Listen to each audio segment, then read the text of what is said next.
Morning, bright and early. This is the Blue Letter Bible app, Bible in a Year. We're talking about Job 14 through 16. I just lost my place. Okay, Job 14 through 16. And we'll just get with it. All right. A man is born of a woman and is a few days full of trouble. He cometh forth like a flower and is cut down. He fleeth and also as a shadow and continueth not. And doth thou open thy eyes, upon which one, being the bringest me into judgment with thee?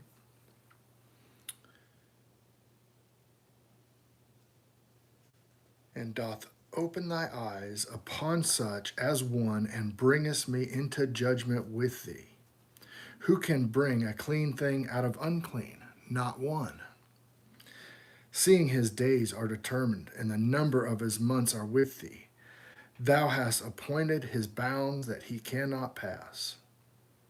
Turn from him, that he may rest, till he accomplish. As a hireling this day. For there is hope of a tree, and if it be cut down, that it will sprout again, and that the tender branch thereof will not cease. Though the roof thereof wax old in the earth, and the stalk thereof die in the ground. Yet though the scent of the water is a bud, and it forth burrows like a plant, but the man dieth and wasteth away. Yea, a man giveth up the ghost, and where is he?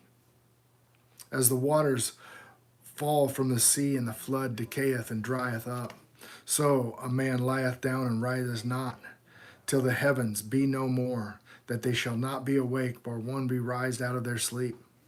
Okay, so he's talking right here about what happens when you die. Okay.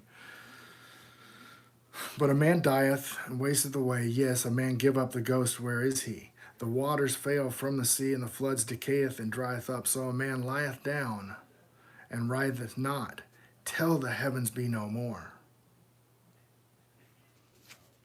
And shall not awake or be raised out of the sleep until that day, the day of judgment. Hey, how's it going? So what we've got is he's talking about 1 Corinthians 15. The dead rise first. Okay, the dead rise first.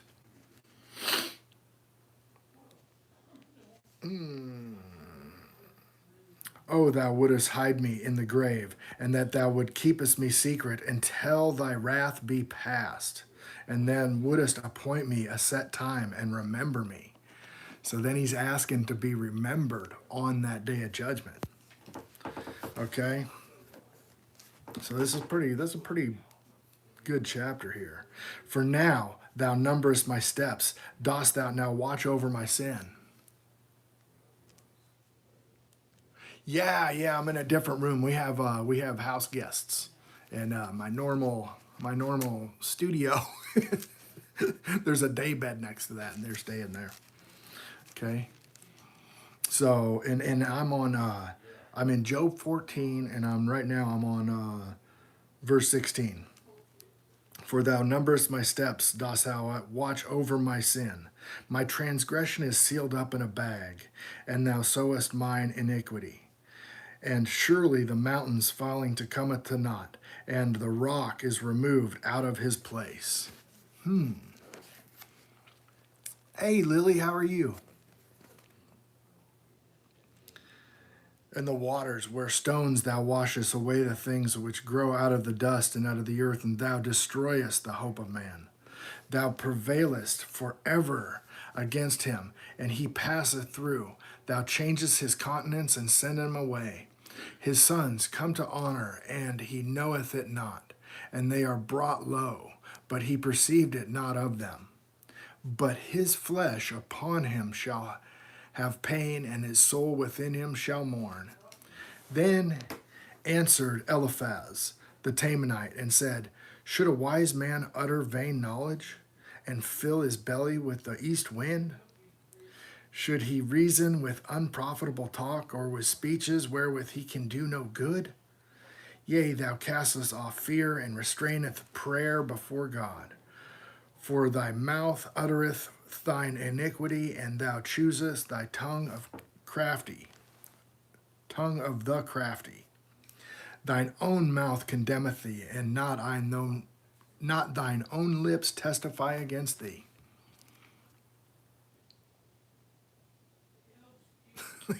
I like turtles. Right on, right on. And thou art the first man that was born, and was made before the hills. Hast not heard the secret? Hast thou not heard the secret of God? It's a question. What thou knowest, we know not. What thou understandest, which is not in us. With us are both gray-headed and the very aged men, much elder than thy father. Are there consolations of God with small with thee? Is there any secret thing with thee?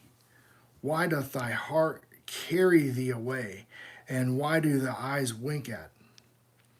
What thou turnest thy spirit against God, and lettest such words go out of thy mouth? And what is man that he should be clean? He should be born of a woman, that he should be righteous? Behold, he putteth no trust in the saints. Behold, he putteth no trust in his saints, and the heavens are not clean in his sight. How much more abominable and filthy is man, which drinketh iniquity like water?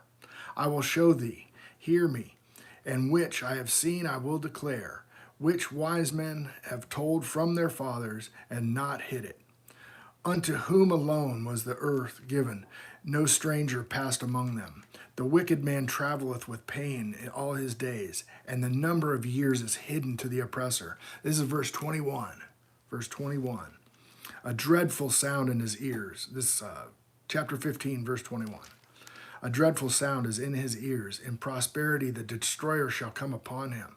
He believeth not that he should return out of darkness, and he is waited for the sword. He wandereth abroad for bread, saying, where is it? He knoweth that the day of darkness is already at hand. Trouble and anguish shall make him afraid, and they shall prevail against him as a king ready for battle. For he stretcheth out his hand against God, and strengthens himself against the Almighty. He runneth upon him, even on his neck, and upon the thick bosses of his buckler, because he covereth his face with fatness, and make the collops of fat on his flanks. And he dwelleth in desolate cities, and in houses which no man inhabiteth, which are ready to become heaps. He shall not be rich, neither shall his substance continue, neither shall he prolong the perfection upon the earth. He shall not depart out of darkness, the flame shall dry up his branches, and by the breath of his mouth he shall go away. Let not him that is deceived trust in vanity, for vanity shall be his recompense.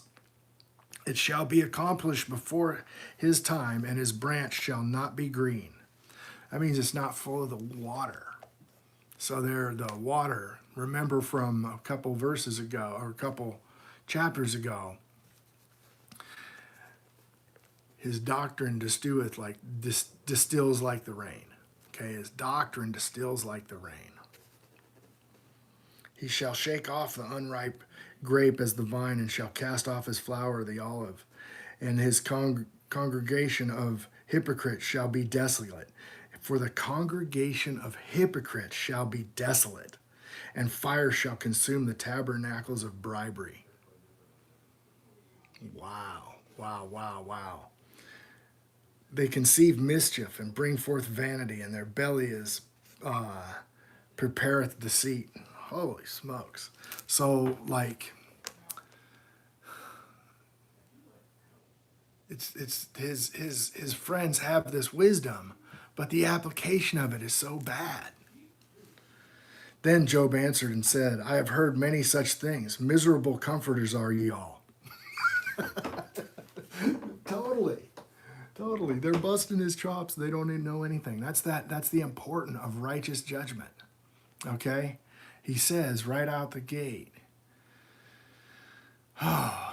This is all precept upon precept, line upon line. Here a little, there a little. That's what Isaiah tells us how to read the Bible.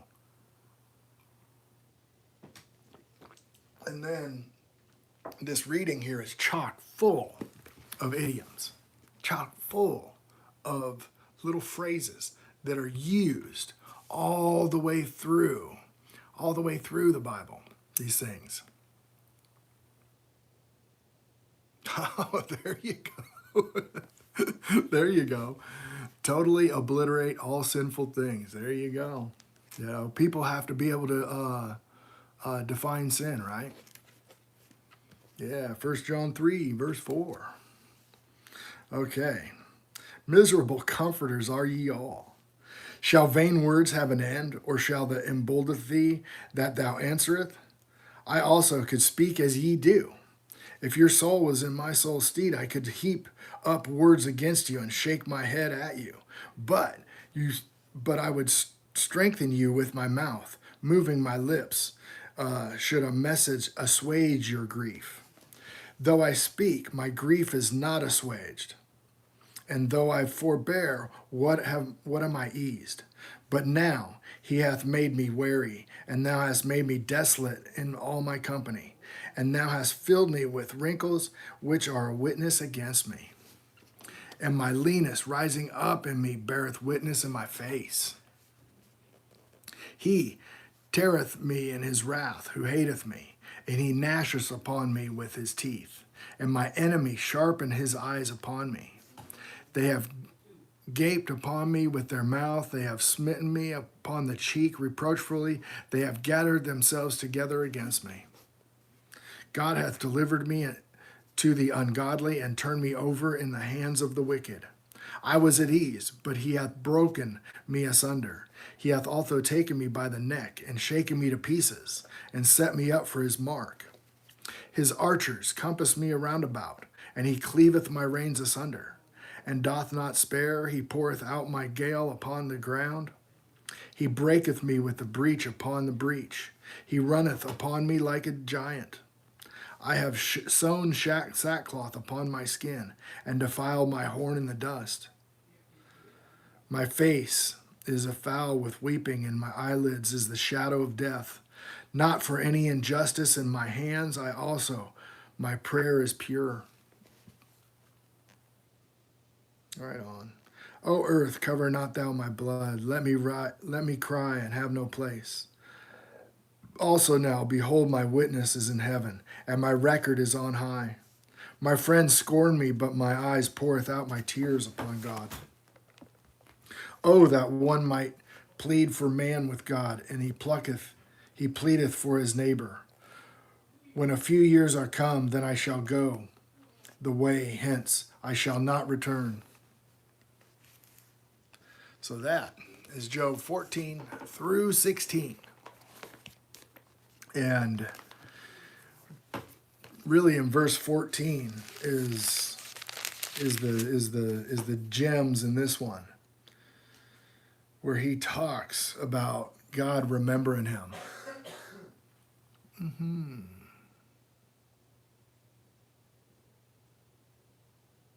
Yeah. For I know that my Redeemer liveth, and that he shall stand at the latter day upon the earth. Yeah. He'll stand right upon Mount Olives. And then there goes forth an earthquake. Doesn't it open it up all the way to the sea? Yeah, so that is that chapter 14. Go back, read that chapter 14. That's where the gems are in today's reading, is that chapter 14. All right, guys, I love you, and I'll see you tomorrow.